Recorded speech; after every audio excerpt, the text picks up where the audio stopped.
Bismillahirrahmanirrahim. Assalamualaikum warahmatullahi wabarakatuh. Alhamdulillahi rabbil alamin wa bihi nasta'in ala umurid dunya waddin. Asyhadu an la ilaha illallah wahdahu la syarika lah. Asyhadu anna Muhammadan abduhu wa rasuluhu la nabiyya wa la rasula ba'da amma ba'd. Jamaah salat zuhur musalla al-hidayah yang dimuliakan Allah Subhanahu wa taala. Alhamdulillah, bersyukur kepada Allah atas segala limpah nikmat yang Allah berikan.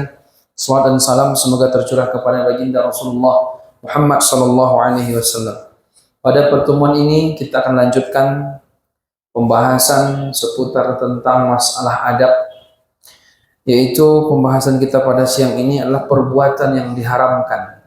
Perbuatan-perbuatan yang diharamkan. Disebutkan Anil Mughirah bin Syu'bah radhiyallahu anhu an Rasulillah sallallahu alaihi wasallam qala Inna Allah harrama alaikum uquqal ummahat wa wa'dal banat wa man'an wa hat wa kariha lakum qila wa qala wa kasratus su'al wa idha'atal mal. Muttafaqun alaih. Dari Mughirah bin Syu'bah radhiyallahu anhu, Rasulullah sallallahu alaihi wasallam bersabda, sesungguhnya Allah mengharamkan atas kalian durhaka kepada ibu. Mengharamkan atas kalian durhaka kepada ibu, mengubur anak-anak perempuan hidup-hidup hanya sekedar hanya sekedar bisa menuntut hak sementara tidak menunaikan hak orang lain, banyak menuntut yang tidak pantas untuk dituntut, mengatakan begini dan begitu, banyak mengutip perkataan-perkataan manusia tapi tidak jelas, terlalu banyak bertanya atau meminta-minta dan menyia-nyiakan harta. Kaum muslimin yang dimuliakan Allah Subhanahu wa taala, hadis ini memang sangat pendek sekali, tapi kalau kita kaji satu demi satu poin-poinnya itu luar biasa dalamnya. Dan kita akan membahas hadis ini dalam beberapa pertemuan. Untuk pertemuan siang ini, kultum siang ini, kita akan membahas satu poin dulu, yaitu Nabi sallallahu alaihi wasallam, "Innallaha harrama 'alaikum uquqal ummahat." Kata Nabi sallallahu alaihi wasallam, sesungguhnya Allah mengharamkan bagi kalian atas kalian durhaka kepada ibu. Jemaah yang dimuliakan Allah Subhanahu wa taala. Kenapa Nabi enggak mengatakan durhaka kepada ayah? Emang ayah ini bisa didurhakai? Kata para ulama bahwa bukan berarti kita ketika durhaka kepada ayah terus itu bukan dosa besar, itu dosa besar. Tapi durhakanya seorang anak kepada ayah lalu kepada ibu jauh lebih besar durhaka ketika kepada ibu. Makanya ketika ketaatan seorang anak dibanding kepada orang tuanya antara ayah dengan ibu itu lebih tinggi ibu. Makanya dalam satu hadis yang lain Nabi Shallallahu Alaihi Wasallam pernah mengatakan ketika ada seorang sahabat datang ke Nabi Shallallahu Alaihi Wasallam lalu dia bertanya, ya Rasulullah, man ahaqqun nas bi husni sahabati? Ya Rasulullah, siapa orang yang lebih layak, lebih pantas untuk aku berbuat baik terlebih dahulu kepadanya? Apa kata Nabi ketika itu? Ummuka, ibumu. Summa qala man? Summa qala ummuka. Lalu siapa lagi Nabi setelah ibu? Kata Nabi, ibumu. Summa qala man? Summa qala ummuka. Lalu dia bertanya lagi, kalau dah kedua kali ke ibu, yang ketiga kalinya siapa? Ibumu lagi, kata Nabi. Summa qala man, summa qala abuka. Ya Rasulullah, terus siapa lagi setelah itu? Baru ayahmu. Jadi jemaah yang dimuliakan Allah Subhanahu wa taala, ulama menjelaskan bahwa kepada ibu itu 3, sementara kepada ayah 1. Betapa ibu ini jauh lebih mulia daripada sang ayah. Bukan berarti pula itu tadi yang kita jelaskan bahwa orang durhaka kepada ayah tidak masalah, bukan. Durhaka kepada ayah juga dosa besar. Tapi ketika durhaka kepada ibu, jauh lebih besar dosanya. Maka kaum muslimin, itu alasan pertama kata para ulama merujuk kepada hadis Nabi. Kemudian yang kedua, kenapa Nabi mengatakan jangan durhaka kepada ibu? Kebanyakan orang, dia melihat ibunya lemah. Namanya perempuan kan lemah. Sementara ayah, laki-laki biasanya lebih kuat. Makanya orang, sebagian anak memandang, kalau sama ayah tidak berani saya, ditamparnya nanti gitu. Sementara yang membela siapa biasanya? Ibunya. Tapi ada pula yang bilang sama saya, ada juga Ustaz, kadang ayahnya lunak, ibunya yang ganas, kata dia. Nah, ini nggak tahu saya kalau udah segitu. Jadi jamaah yang dimuliakan Allah, biasanya kan yang namanya laki-laki atau seorang ayah, anak segan biasanya. Makanya jarang dia untuk durhaka itu agak jarang. Tapi kalau sama ibu banyak. Apalagi biasanya ayah ini kan lebih cepat mati biasanya daripada ibu. Ya Bu ya? Ya Pak ya? Ya kan? Biasanya kan lebih cepat mati ayah saja. Maka kalau ayah meninggal, tinggal ibu sudah tua. Sementara anak sudah kaya. Dia menyia-nyiakan ibunya, santai saja. Tapi kalau masih ada ayah, dia suka. Maka jemaah yang dimuliakan Allah, disitulah ditekankan jangan durhaka kepada ibu. Maka kalau disuruh taat, pertama taat kepada Allah, lalu taat kepada Rasulullah, yang ketiga taat kepada ibu, yang keempat taat kepada ayah. Tapi kalau ada orang anak perempuan dia sudah menikah, pertama taat kepada Allah, kedua taat kepada Rasulullah, ketiga baru taat sama suami, keempat taat sama ibu, kelima taat sama ayah. Jadi ayahnya selalu nomor terakhir aja semua dia. Maka daripada itu jamaah yang dimuliakan Allah Subhanahu wa taala, begitu pula kalau kita perhatikan bagaimana perjuangan seorang ibu ketika seorang ibu mengandung anak. Maka Allah katakan dalam Quran, hamalatha ummuhu kurha wa wada'athu kurha wa hamlu wa fisaluhu 30 syahra, seterusnya wahnan ala wahnin wa fisaluh. Ketika seorang ibu dia mengandung, makin hari dia makin lemah. Ibu membayangkan ketika mengandung anak, umur kandungan 6 bulan, 7 bulan, 8 bulan, kadang sesak napas, ke kanan tidak enak, ke kiri tidak enak, makan muntah. Kalau ayah enak aja ya. Kalau ibu ketika anak sudah mau lahir, ketika anak sudah mau lahir, seorang perempuan ketika melahirkan anak dia berada di pintu kematian.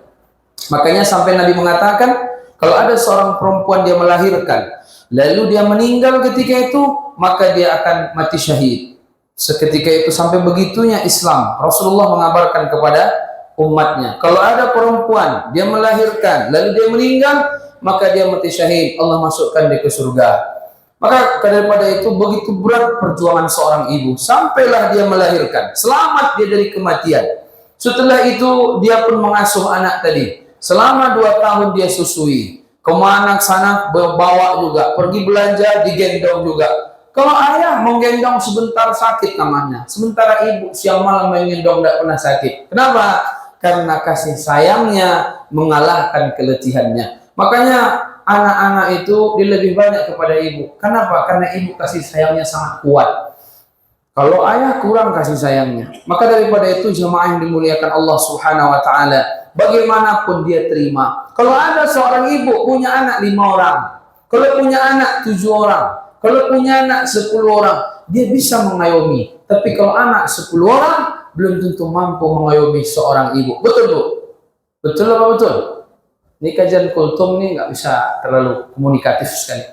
Jadi jemaah yang dimuliakan Allah Subhanahu wa taala, dalam satu riwayat dikisahkan ada namanya Muhammad ibnu Munkadir. Apa kata dia? Bitu aghmizu rijla ummi. Saya pernah bermalam sambil memijat kaki ibu saya. Wa mata Umaru, sementara saudara dia namanya Umar. Ini namanya kan Muhammad ibnul Munkadir. Sekali malam dia tidur di rumah orang tuanya, dipijatnya 1 malam penuh kaki ibunya. Sementara saudaranya namanya Umar. Umar nih yusolli lailatahu, fama sarrani lailati bilailatihi.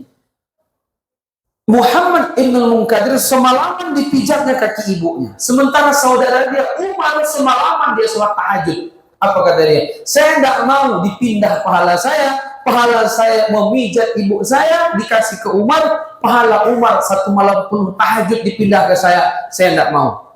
Menandakan memijat kaki ibu lebih besar pahalanya semalaman daripada sholat tahajud semalaman. Cuman anak sekarang sholat tahajud enggak, memijat pun enggak, taunya meminta aja. Maka daripada itu kaum muslimin, betapa berbakti kepada orang tua, khususnya ibu, itu jauh lebih besar pahalanya dibanding dia sholat tahajud 1 malam, merujuk kepada keterangan ini. Kemudian terakhir jemaah yang dimuliakan Allah Subhanahu wa taala, sangat banyak keterangan sebenarnya, tapi kita akhirkan dengan satu kisah terakhir, yaitu kisah para salaf, yaitu diantaranya Abu Hanifah. Abu Hanifah seorang ulama besar di zamannya. Ketika itu dia punya muridnya namanya Zur'ah. Muridnya ini pandai berceramah, cuman ilmu di bawah dia. Kan banyak orang kayak gitu kan. Ceramah pandai, ilmu tidak seberapa. Ilmu dalam, ceramah tidak pandai-pandai kali. Cuman lebih bagus kalau ilmunya dalam, pandai pula berceramah, tentu lebih mantap. Tapi biasanya ada yang begitu-begitu. Saya ini tak tahu kemana nih. Ilmu tidak banyak, ceramah tidak pula pandai-pandai kali. Ya sebatas mampuan aja. Ketika itu, ibunya bertanya kepada Abu Hanifah. Abu Hanifah ulama hebat di zaman itu di dunia.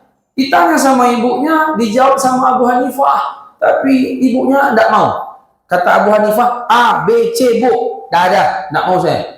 Apa kata ibunya? Wahai Abu Hanifah, antarkan saya ke masjid bertemu dengan bertemu dengan Zur'ah. Zur'ah ini murid Abu Hanifah, cuman dia pandai berceramah aja. Adapun keilmuan jauh di bawah Abu Hanifah. Tapi karena Abu Hanifah sangat taat kepada ibunya, diantarkannya juga dari rumah, dibawanya ibunya ke masjid. Lalu apa kata Abu Hanifah? Wahai Zur'ah, ibu saya ini bertanya kepada saya satu hal. Saya jawab, dia tidak mau, tidak yakin dia sama saya. Tapi dia yakin sama Anda. Yang ditanyakannya ini. Kemudian saya jawab begini, kata Abu Hanifah. Ibu tidak mau juga, tidak mau terima dia anaknya menjawab pertanyaan yang ditanyakan ibunya. Pengennya kamu juga yang jawab. Habis itu apa jemaah? Dijawab sama Zur'ah, persis apa jawaban dari Abu Hanifah. Tapi ibunya mau. Begitulah kata orang-orang Arab, azhadun nas fil alim ahluhu. Orang yang paling kurang menghargai orang alim adalah keluarganya sendiri. Kita paling susah menasihati keluarga sendiri. Saya membuktikan juga sebenarnya. Kita punya keluarga, kita ustadz, misalnya gitu ya. Dan saya tidak mau. Tapi kalau yang lain mau, meskipun di bawah kita levelnya. Begitulah Abu Hanifah. Tapi Abu Hanifah, dia nggak benci sama orang tuanya, dia nggak marah. Ibu ini udah saya bilang begitu hukumnya, saya lebih hebat pada dia. Apa juga ke situ lagi? Saya ini gurunya. Nah, dia bilang begitu. Begitulah mereka menjaga hati ibu mereka. Maka daripada itu kita berharap kalau yang masih punya ibu, maka jaga hati ibu kita, bahagiakan mereka, jangan pernah mereka jengkel kepada kita. Kadang-kadang kita ini ilmu terlambat, Pak.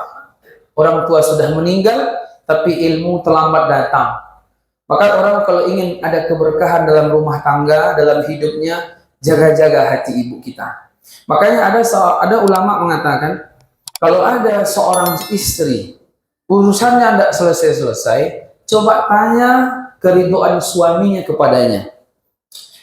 Tapi kalau ada seorang laki-laki, urusannya tidak selesai-selesai, coba tanya komunikasi dia bagaimana dengan ibu kandungnya. Makanya kita yang laki-laki ini, kalau mau baik di dunia ini, berbaik-baiklah kepada ibu kita. Cukup sekian. Assalamualaikum warahmatullahi wabarakatuh.